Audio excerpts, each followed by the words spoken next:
What's up, people? How you guys doing, man? It's Renal Calix. I'm here for my late Night of Champions review, and I'm here to shoot through all the matches that did happen on Night of Champions. So, first match to talk about, which is the Usos versus the Starry Goldust Brothers. The match was great, very interesting, very entertaining. A lot of aggression dished out, a lot of high flying, very great storytelling, especially from what happened when the Usos lost by a count out. And then the Dust Brothers were mad because they felt like they did that on purpose. But I think Jey Uso had a knee injury. So apparently that's what happened there. So, yeah, I felt like that was a phenomenal match. So I thought it was great. Yeah, I give this match greatly rating. I give this match a good match. It was good, greatly well. And yeah, that's what I say from there. Next match we have was Sheamus versus Cesaro. I gotta say that match was very excellent, very exhilarating, very aggression, high flying matches, and it was very well aggressive. The match for this build up was the match was just there. There was no real build up to it, no promos whatsoever. They actually hardly did any promos other than commentary promos, and on top of that, they were just thrown in tag team matches, so basically they didn't really have any direction for their build-up other than the 2K15 panel, which I recently just heard. So, other than that, the match was great. They did scrape, and they did work very hard to put on an excellent show, and I thought that was very phenomenal. So, what I could say to that is kudos to the Sheamus and Cesaro for putting on an excellent showing. So, I thought that was very awesome. So, one thing I could say, it's a A- right there. And the Usos versus the Dust Brothers Tag Team Championship match was a B+. Next match was the Intercontinental Champion, Damien Sandow versus Dolph Ziggler. No, The Miz versus Dolph Ziggler. My mistake. I gotta say, some of the unnecessary stuff that did happen, which was Florida-Georgia line, I didn't like the fact that Damien Mizdow looked like a fool in front of Florida-Georgia line. I didn't think that should have happened at all, because apparently, it wasn't necessary that they had to be there. It honestly felt like it was a Monday Night Raw match. Why couldn't they do it in a whole different match?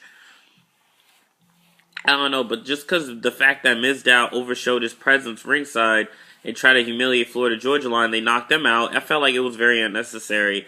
And it did took a little bit away from the match. And it felt like it was Monday Night Raw instead of a pay-per-view quality. And the fact that they did suck out the pay-per-view quality of the match, it was slightly disappointing. And then the commentators, once there was a pin cover or a submission hold, it was like that's when they could quickly jump onto the attention every time somebody's invited ringside. So it just happens all the time. They go, oh, here comes the pin cover, hook to the lights, 1, 2, and then they jump back to where they were talking to about before. So I don't know. It did took away the quality of the match and the pay-per-view quality, which was supposed to be a pay-per-view. But I felt like this should have happened on a Monday Night Raw in a throwaway match where it had a relevancy, like Adam Rose versus Heath Slater or Titus O'Neil or the Bunny or whatever. But that's where he should have been there, but not during a pay-per-view. So that's one thing I could say to that. So the match, I give it a B-. It was very well average. So it was good, but I felt like it took away what was supposed to be a quality pay-per-view match for the Intercontinental Championship. So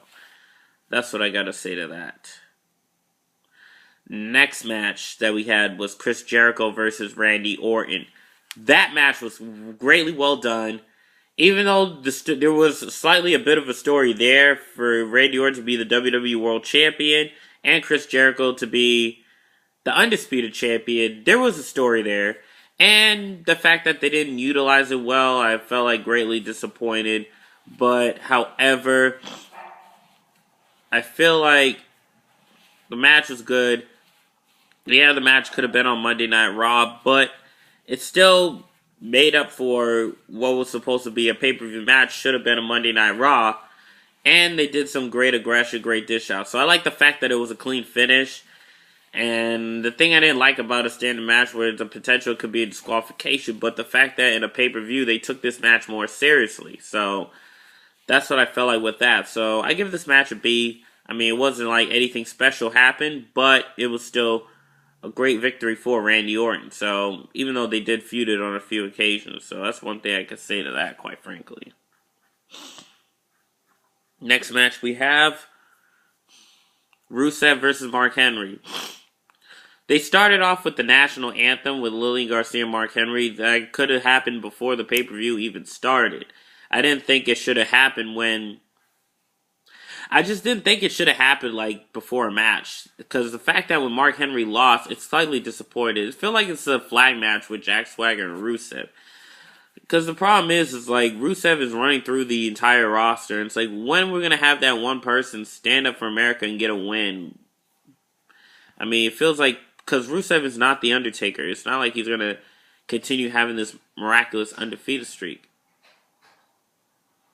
Because apparently, sorry if I'm pausing, because apparently it's like, he could fall down the card after a loss, or he could stay up there and be bulletproof. That's what I'm thinking. That's what I've been saying before. Like, he could be another Chris Jericho where the losses don't really affect him, but it's like, how relevant can he stay on that level? So that's what I could say to that. So, I could say, the win for Rusev was great, but Mark Henry tapped out instead of passed out, and it happened on the same night on Raw, because, yeah, it's a late review. It was completely unbelievable. So, one thing I could say to that is, the match, I give it a C+. I mean, it wasn't anything to write home with because Rusev won. If Mark Henry won, it would be greatly accomplished, but it's one thing I could say to that, quite frankly. So, yeah, kudos to Rusev's victory.